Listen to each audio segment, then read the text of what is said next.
Hello दोस्तों, स्वागत है आपका मेरे YouTube चैनल हिंदी कानूनी जानकारी में। आज हम बात करेंगे आईपीसी की धारा 415 से लेकर करके और 420 तक के बारे में।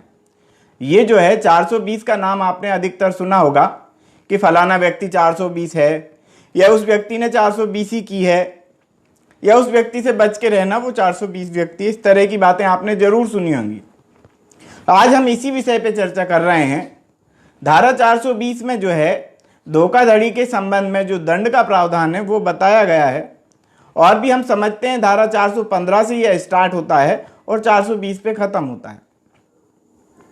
तो सबसे पहले हम बात करते हैं 415 और 415 से 420 तक की बात करने से पहले हम समझ लेते हैं कि धोखाधड़ी क्या है। एक दो उदाहरण हम उसमें देख लेते हैं।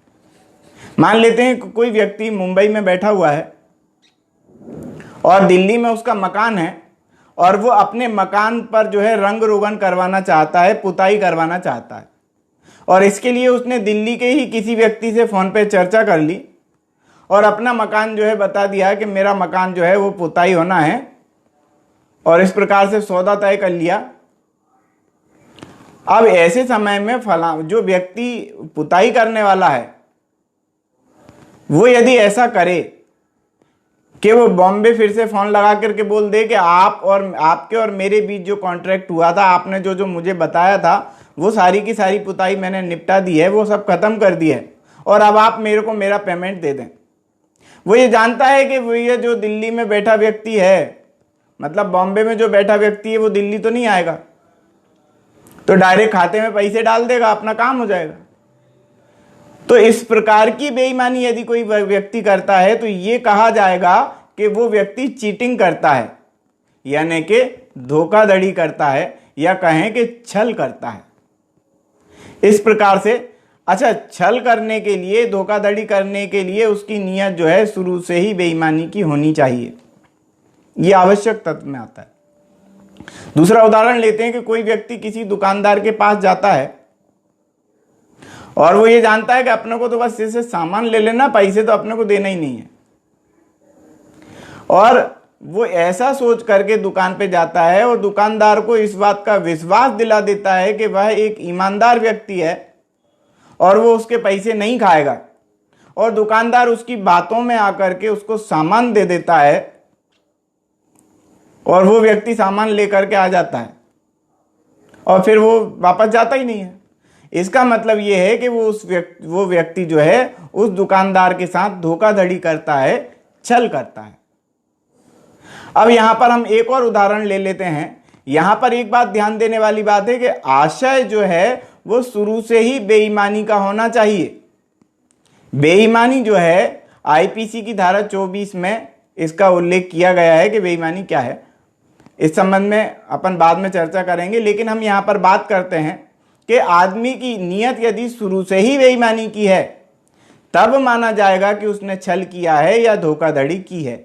लेकिन यदि किसी व्यक्ति की भावना पहले से शुरू से छल करने की नहीं है, वो वस्तु स्थिति और परिस्थिति से विवश होकर के अपने वचनों का पालन नहीं कर सका, तो वह इस धारा के अंतर्गत बेईमान या धोखाधड़ी के अंतर्गत नहीं आएगा। इसको हम एक उदाहरण से समझते हैं कि कोई व्यक्ति व्यापारी है, वो दूसरे व्यापारी से सौदा कर लेता है कि आप मेरे को जो है माल पहुंचा दो और मैं आपको पेमेंट भिजवा देता हूं, जैसे ही मेरा माल बिकेगा मैं आपको पेमेंट दे दूंगा। अब दुकानदार ने, मतलब व्यापारी ने यहां से माल भिजवा दिया। सामने वाले की नीयत गलत नहीं है, वो पेमेंट देना चाहता है। यहां से सामान चला गया और बरसात के कारण वो माल गीला हो गया और नहीं बिक सका, और सामने वाले व्यक्ति को घाटा लग गया। अब ऐसे समय में जो है यदि वो व्यापारी जिसने यहां से माल भेजा है वो धोखाधड़ी का इल्जाम लगाना चाहे तो ये गलत है। क्यों? क्योंकि सामने वाले का जो इंटेंशन है वो शुरू से ही बेईमानी का नहीं रहा। हाँ, उसको घाटा लग गया तो वो जो है पेमेंट नहीं दे पा रहा है, इतनी सी बात है। तो इसका मतलब ये है कि इंटेंशन शुरू से ही, आशय जो है स्पष्टतः प्रारंभ से ही बेईमानी का होना चाहिए, और उस बेईमानी के आशय को लेकर के किसी व्यक्ति के द्वारा उत्प्रेरित किया जाना चाहिए। जबरदस्ती छुड़ाना नहीं चाहिए। जबरदस्ती छुड़ाओगे तो ये लूट के अंतर्गत आ जाएगा, उद्यापन के अंतर्गत आ जाएगा। यदि आप कोई सामान उसकी बिना अनुमति के लेकर आ गए तो ये चोरी के अंतर्गत आएगा। लेकिन ये छल के अंतर्गत तब आएगा जब आप उसको उत्प्रेरित करेंगे वो सामान देने के लिए, उससे छुड़ा के नहीं लाना है, उत्प्रेरित करा तो इस प्रकार का अपराध माना जाएगा। अब हम यहां पर बात करते हैं कि छल के जो आवश्यक तत्व हैं, धारा 415 पे आ जाते हैं। अब हम तो धारा 415 के अंतर्गत क्या क्या आवश्यक चीजें हैं वो हम देख लेते हैं। प्रारंभ से ही धोखे का आशय होना चाहिए सामने वाले का, यानी कि उसकी नीयत पहले शुरू से ही खराब होनी चाहिए। दूसरा यह है कि कपट पूर्वक व्यक्ति के द्वारा ऐसा कार्य किया जाना चाहिए, बेईमानी से किया जाना चाहिए और सामने वाले को उत्प्रेरित करना चाहिए, यानी कि उसको प्रेरणा देना चाहिए कि वो ऐसा काम करे या उसको कोई सामान दे दे, उसको कोई संपत्ति दे दे। इस प्रकार का कार्य किया जाना चाहिए। अच्छा, एक बात और है, सामने वाला उसकी उत्प्रेरणा में आकर के व्यक्ति जो है धोखे में आ जाना चाहिए। जैसे दुकानदार जो है बता दिया किसी ने कि मैं तो बहुत बड़ा आदमी हूं साहब और मेरे को सामान दे दो, मैं तुम्हारे पैसे थोड़ी खाऊंगा, तुम्हारे 4 रुपए का खाऊंगा, लाखों रुपए का बिजनेस मेरा। तो अब ऐसे समय में यदि वो इस प्रकार की भावनाओं में लेकर के दुकानदार से सामान लेकर के आ जाता है, दुकानदार धोखे में आ जाता है कि हाँ ठीक है दे देगा। अब तो इस प्रकार की उत्प्रेरणा में जो है सामने वाला व्यक्ति आ जाना चाहिए। अच्छा, ये जो बेईमानी का जो आशय है, जो बेईमान व्यक्ति है, जो धोखाधड़ी करने वाला जो इंसान है, वो शारीरिक या मानसिक रूप से या ख्याति से या संपत्ति से सामने वाले को हानि पहुंचाने में होना चाहिए, यानी कि उसको क्षतिकारित करना चाहिए। तब ये इन सभी तथ्यों के आधार पर अपन ये कह सकते हैं कि सामने वाला जो है बेईमानी कर रहा है, यानी कि धोखाधड़ी का यदि कोई इल्जाम लगता है तो इन सब तथ्यों को स्पष्ट देख लेना चाहिए कि ये तथ्य यदि आ रहे हैं तो ये धोखाधड़ी के अंतर्गत आएगा। अब हम बात करते हैं धारा 416 की। धारा 416 है प्रतिरूपण द्वारा छल या चीटिंग करना। प्रतिरूपण का मतलब है कि किसी व्यक्ति का रूप ले लेना, बता देना कि मैं ही वो व्यक्ति हूं जो तुम समझ रहे हो, वो मैं ही हूं, और ऐसा करके बेईमानी कर लेना, छल कर देना। इसको हम एक उदाहरण से समझते हैं कि कोई व्यक्ति किसी व्यापारी के पास जाता है कि मैं एक सरकारी आदमी हूं, मैं इस शहर का जो है इंस्पेक्टर हूं और आप जो है मुझे सामान दे दो, आपको कोई तकलीफ नहीं आएगी। और दुकानदार जो है, व्यापारी जो है, ये समझता है कि यार कहाँ जाएगा, ये सरकारी आदमी है और जो है पुलिस वाला है और अच्छी पकड़ रखने वाला इंसान है और इसका पैसा कहीं नहीं जाएगा और अपन ले लेंगे इससे पैसा। इसका मतलब ये है कि वो व्यक्ति जो है वो सरकारी कर्मचारी नहीं था, वो कोई पदधारी नहीं था, लेकिन फिर भी उसने जो है अपने आप को ऐसा बताया कि मैं ऐसा व्यक्ति हूं, और उसके चक्कर में जो है वो व्यापारी आ गया, दुकानदार उस चक्कर में आ गया और उसने जो है उस व्यक्ति को सामान दे दिया। तो यहां पर यह कहा जाएगा कि वो व्यक्ति शुरू से ही जो है बेईमानी की नीयत से आया था इस प्रकार से, और उस व्यक्ति ने क्या करा, प्रतिरूपण किया, यानी उसने किसी का रूप रख लिया, किसी व्यक्ति का रूप रख लिया, किसी पद का रूप उसने रख लिया, प्रतिरूपण उसने कर दिया। इसको हम एक और उदाहरण से समझ लेते हैं कि कोई व्यक्ति है जो मृत्यु हो गई है जिसकी, उस मृत्यु हुए व्यक्ति का रूप किसी दूसरे व्यक्ति ने रख लिया कि वो व्यक्ति मैं हूं, इस प्रकार का। या फिर एक और उदाहरण हम समझ लेते हैं कि मान लेते हैं कि किसी व्यक्ति ने नकली वसीयत बना ली दूसरे व्यक्ति की, जो व्यक्ति मर गया है उसकी नकली वसीयत बना ली और उस पर साइन कर दिए, ऐसे साइन कर दिए जैसे मृत व्यक्ति ने साइन किए हों, यानी कि उसने मृत व्यक्ति का रूप रख लिया। इस प्रकार से यह कहा जाएगा कि प्रतिरूपण के द्वारा यदि कोई छल करता है तो वो जो है 416 के अंतर्गत आता है।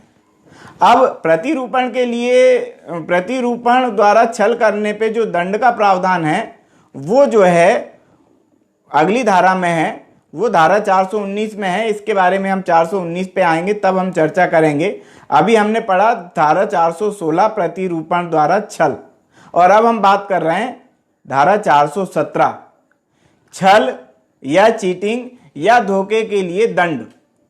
यानी कि छल हमने कहाँ पढ़ा था? छल को हमने पढ़ा था धारा 415 में, और दंड का जो प्रावधान है उसका वो है धारा 417 में। तो धारा 417 में छल के लिए कितना दंड मिलेगा इसके बारे में बताया गया है। वो ये बताया गया है कि उसकी जो छल यदि कोई करता है, कोई धोखा देता है, तो 1 वर्ष का कारावास, दोनों में से किसी भांति का कारावास उसको हो सकेगा, या उसको आर्थिक दंड भी दिया जा सकता है, या फिर उसको आर्थिक दंड भी दिया जा सकता है और कारावास भी दिया जा सकता है 1 वर्ष तक का। ये जो अपराध है ये जमानती अपराध है और असंज्ञेय अपराध है, समझौता किए जाने योग्य अपराध है। अब हम बात करते हैं धारा 418 की। अभी हमने पढ़ी धारा 417 छल के लिए जो है दंड। अब हम पढ़ते हैं धारा 418। यह जानते हुए जो है चीटिंग करना, क्या जानते हुए? कि उस व्यक्ति को सदोष हानि हो सकती है। मतलब यह जानते हुए छल करना कि उस व्यक्ति को जिसके द्वारा छल किया जा रहा है, जिस पर छल किया जा रहा है, उसको सदोष हानि हो सकती है, जिसका हित संरक्षित करने के लिए अपराधी आबद्ध है। यानी कि उस व्यक्ति को उसके हितों का संरक्षण करना चाहिए, लेकिन वो व्यक्ति उस व्यक्ति से बेईमानी करता है, धोखा करता है। हम इसको उदाहरण से समझते हैं, ज्यादा बेहतर समझ में आएगा। मान लेते हैं कोई व्यक्ति दुकानदार के पास जाता है और वो सेकंड का माल बेच देता है। फर्स्ट का माल बता करके वो सेकंड का माल बेच देता है। यानी कि दिखाने के लिए तो उसने फर्स्ट का माल रखा हुआ है। फर्स्ट का माल और सेकंड का माल आप समझते होंगे। दुकानदार ने दिखाने के लिए तो फर्स्ट का माल रखा हुआ है कि ये देखो इस क्वालिटी का माल है और इतना बढ़िया माल है और ऐसा है वैसा है, बहुत सारी बातें उसको बता दी। लेकिन जब माल देने का समय आया तो उसने सेकंड का माल दे दिया। सेकंड का माल मतलब थोड़ा बहुत टूटा फूटा माल या कहीं दाग दगीला माल, इस तरह का जो है माल उसको दे दिया। यानी कि वो इस बात को जानता था कि उसने माल कौन सा दिखाया है और दे कौन सा रहा है। उसको जो है करना ये चाहिए था कि जैसा व्यक्ति को माल बताया था वैसा देना चाहिए था। उसका जो है उसको वो जो है आबद्ध था इस बात के लिए कि उसको वो सही माल दे, उसके हितों का संरक्षण करे, लेकिन उसने बेईमानी पूर्वक उसको हानि पहुंचाई और सदोष हानि पहुंचाई। इस प्रकार से उदाहरण एक और हम समझ लेते हैं कि कोई व्यक्ति किसी व्यक्ति के पास जाकर के और रुपए उधार ले लेता है प्रामेश्वरी नोट के माध्यम से, और प्रामेश्वरी नोट जब वो लिख रहा होता है तभी उसको पता होता है कि अपने को तो बस इससे रुपए लेना है, चुकाना नहीं है। यदि वो इस प्रकार का कृत्य करता है तो वो जानता है कि वो इस प्रकार का काम करेगा तो सदोष हानि पहुंचाएगा उस व्यक्ति को, जबकि वो आबद्ध है काय के लिए? उसके हितों के संरक्षण के लिए, कुल मिला के उसके रुपयों को चुकाने के लिए, और लेकिन वो ऐसा नहीं करता है। तो इस प्रकार से हमने इन चीजों को समझा। ये आता है धारा 418 के अंतर्गत। क्या आता है कि यह जानते हुए छल करना कि इससे उस व्यक्ति को सदोष हानि पहुंचेगी, जिसका हित संरक्षण करने के लिए वो आबद्ध है। इसको हम दूसरे उदाहरण से भी समझते हैं कि कोई व्यक्ति जाता है नकली डायमंड लेकर के और दुकानदार से ये कहता है कि असली डायमंड है, रख लो आप। दुकानदार ऐसा समझ के कि हाँ असली हैं और रख लेता है और गिरवी रख लेता है, कुल मिला के उसको जो रुपए देना है वो दे देता है। तो इस प्रकार का अपराध वो करता है। कुल मिला के हमने यहाँ पर बात की। अच्छा, इसके लिए सजा का जो प्रावधान है हम वो और समझ लेते हैं। उदाहरण तो हमने 2-3 समझ लिए, और भी 10 उदाहरण दिए जा सकते हैं, लेकिन हम इसमें सजा का जो प्रावधान है धारा 418 के अंतर्गत हम वो समझ लेते हैं। धारा जो है इसमें क्या होगी कि 3 वर्ष तक का कारावास, दोनों में से किसी भी भांति का कारावास, सश्रम कारावास भी हो सकता है और साधारण कारावास भी हो सकता है, और या फिर हो सकता है आर्थिक दंड, या फिर हो सकता है दोनों। न्यायालय जो चाहे, न्यायालय के विवेक पर यह डिपेंड करता है कि वो कितनी सजा उसको मिले। ये जो अपराध है ये जमानती अपराध है और असंज्ञेय अपराध है। इसके अलावा में हम बात करते हैं 419 प्रतिरूपण द्वारा छल के लिए दंड।